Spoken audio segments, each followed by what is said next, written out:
بسم اللہ الرحمن الرحیم۔ شروع اللہ کا نام لے کر جو بڑا مہربان نہایت رحم والا۔ حضرت عبد الرحمن بن عوف رضی اللہ تعالیٰ عنہ صحابہ میں سب سے زیادہ امیر تھے، سب سے زیادہ دولت اصحاب رسول میں اگر کسی کو دی گئی تھی تو وہ حضرت عبد الرحمن بن عوف رضی اللہ تعالیٰ عنہ کو دی گئی۔ جب مکہ سے ہجرت کر کے یہ لوگ مدینہ تشریف لائے تو یہ لوگ سب کچھ چھوڑ کے اسلام کے لیے آ گئے تھے، تو حضور علیہ السلام نے انصار کو بھی بلایا اور مہاجروں کو بھی بلایا اور مدینہ المنورہ میں ان کی مواخات قائم کر دیں۔ ایک انصاری اور ایک مہاجر کو آپس میں بھائی بنا دیا، کہا کہ تم ایک دوسرے کے بھائی ہو اور ایک دوسرے کی ضروریات کا خیال رکھنا۔ حتیٰ کہ حضور اس طرح ایک انصاری کو اٹھاتے، ایک مہاجر کو اٹھاتے، ان کو بھائی بنا دیتے، پھر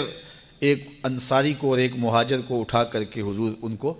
بھائی بنا دیتے۔ آخر میں دو لوگ رہ گئے، ایک حضور اور ایک حضرت علی المرتضیٰ رضی اللہ تعالیٰ۔ تو اب سارے انصاری کسی نہ کسی مہاجر کے بھائی بن گئے، تو صرف حضرت علی المرتضیٰ رہ گئے اور حضور رہ گئے۔ تو حضور نے فرمایا علی تو میرا بھائی ہے، دنیا میں بھی اور آخرت میں بھی۔ حضور خود انصار کی جانب ہو گئے اور حضرت علی کو کہا تم مہاجر ہو اور میں اس جانب سے ہو کر کے ہم آپس میں بھائی بن جاتے ہیں۔ تو یہ مواخات حضور نے قائم کیے،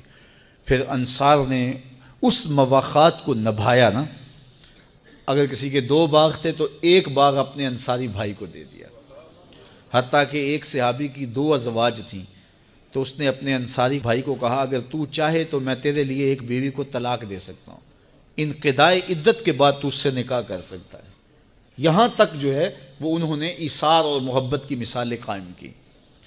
حضرت عبد الرحمن بن عوف کو جس صحابی کا بھائی بنایا گیا تھا تو اس نے پیشکش کی، تو حضرت عبد الرحمن بن عوف نے کہا کہ آپ کی دولت آپ کو مبارک، آپ مجھے بازار کا راستہ دکھا دیں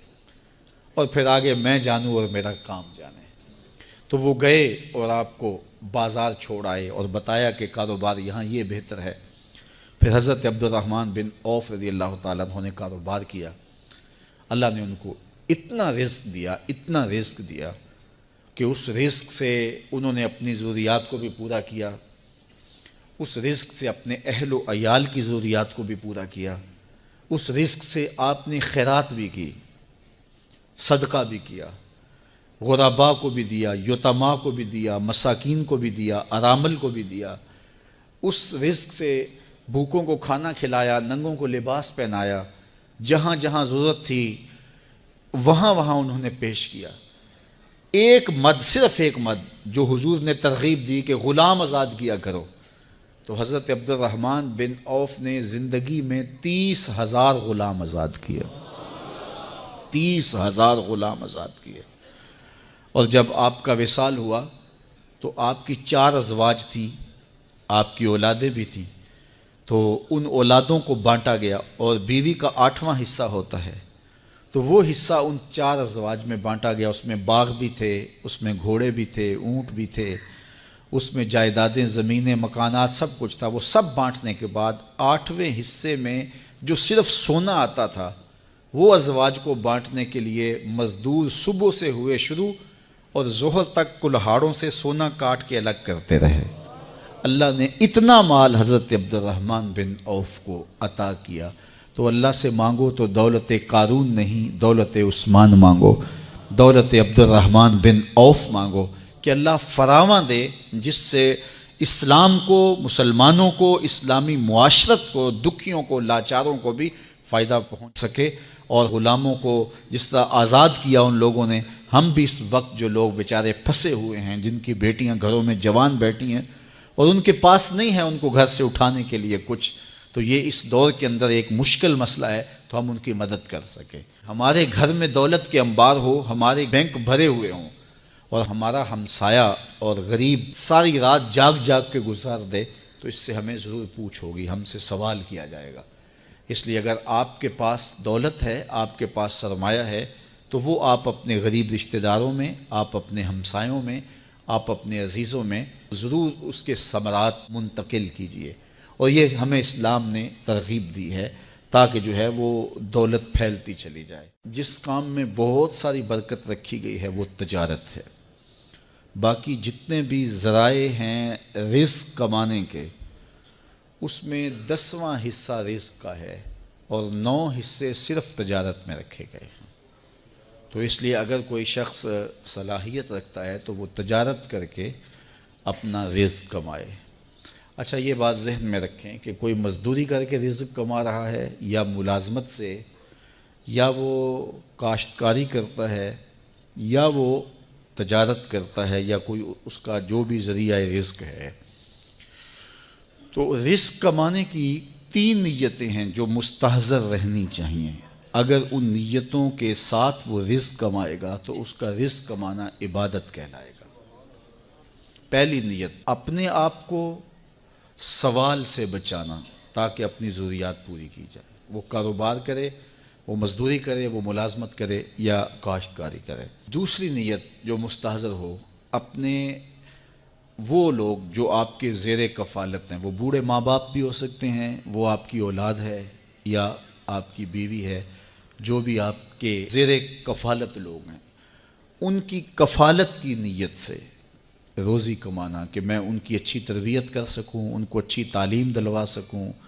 ان کی ضروریات کو پورا کر سکوں، ان کے رہنے کے لیے گھر خرید سکوں اور ان کے اچھے لباس باہم پہنچا سکوں، ان کی غذائی ضروریات کو پورا کر سکوں، بیمار ہو جائیں تو ان کو دوائی لا کے دے سکوں، ان کی شادی بیاہ کے اخراجات پورا کر سکوں۔ تیسرا مقصد، معاشرے کے وہ لوگ جو کسی وجہ سے کما نہیں سکتے، اپاہج ہیں، بیوگان ہیں، اراملہ ہیں، مساکین ہیں، یتاما ہیں، یا وہ زاویے، وہ جگہیں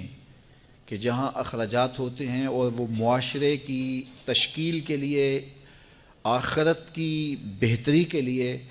وہ جگہیں ضروری ہیں اور ان کے نظم کے لیے پیسے کی بہرحال ضرورت ہوتی ہے، جس طرح یہ مدارس دینیہ ہیں، مساجد ہیں، اور فلاحی ضروریات کو پورا کرنے کے لیے جو ادارے ہیں۔ تو اس نیت سے کمایا جائے کہ اگر میری ضرورت اور میرے بچوں کی ضرورت سے رزق زیادہ ہو جائے تو میں اس رزق سے، اس مال سے، اس دولت سے غرباء و مساکین کی مدد کر سکوں گا، اس سے معاشرے کے اپاہج اور کمزور لوگوں کے کام آ سکوں گا، مدارس دینیہ اور مساجد کے نظم کو چلانے کے لیے میرا ایک بھرپور حصہ ہو سکے گا۔ تو اس نیت کے ساتھ وہ کاروبار کرتا ہے۔ ان 3 نیتوں اور اہداف سے ہٹ کر کے رزق کمانا مذموم ہو جاتا ہے۔ اگر کوئی اس لیے رزق کماتا ہے کہ میرے پاس دولت فراواں ہو تو میں عیش و عشرت کر سکوں گا، میرے پاس دولت فراواں ہو تو میں اپنی برادری میں، اپنے شریکے میں تفاخر کر سکوں گا، میں امراء کی فہرست میں آ جاؤں گا اور میں ان میں نمایاں ہو جاؤں گا، یہ مقاصد سفلی مقاصد ہیں، ان کی اجازت اسلام نہیں دیتا۔ تو ان 3 مقاصد کے لیے رزق جتنا بھی کما سکتے ہو آپ کماؤ، اپنی ضروریات کو پورا کرو، اچھے طریقے سے پورا کرو، اپنے بچوں کی ضروریات کو اچھے طریقے سے پورا کرو۔ یجب علی صاحب المال ان یوسع علی عیالہ، صاحب مال پر واجب ہے، حضرت سیدنا علی المرتضیٰ فرماتے ہیں کہ وہ اپنے اہل و عیال پر اچھا خرچ کرے، ان کو اچھا لباس پہنائے ضرورت کے مطابق، اسی طرح ان کی اچھی تعلیم کے لیے کوشاں ہو جائے اور ان کی ضروریات اچھے انداز سے پوری کرے۔ اسی طرح آپ غرباء و مساکین کے لیے، مساجد کے لیے اور مدارس دینیہ اور دیگر زاویوں کے لیے آپ جتنا مرضی کھل کے خرچ کریں، اسلام آپ کو اس کی اجازت دیتا ہے۔ لیکن چوتھی نیت اپنے اہداف میں شامل نہ ہونے دیں کہ میرے پاس دولت فراواں ہوگی تو میں عیش و عشرت کر سکوں گا، میرے پاس دولت فراواں ہوگی تو میں محلے میں، گلی میں نمایاں ہو جاؤں گا، میں اپنی برادری میں، اپنے شریکے میں اونچا ہو جاؤں گا اور سارے میری طرف حسرت سے دیکھیں گے۔ اس طرح کی سوچیں ایک صالح انسان کی سوچوں سے مطابقت ہی نہیں رکھتی ہیں۔ تو یہ 3 نیتوں اور 3 اہداف کے لیے رزق کمایا جاتا ہے۔ پاک کے ہر گوشے میں قرآن سنا کر دم لینا، اب رکنا نہیں، اب اب تھمنا نہیں، فردوس میں جا کر دم لینا، آفاق کے ہر ہر گوشے میں قرآن سنا کر دم لینا، اب رکنا نہیں، اب تھمنا نہیں۔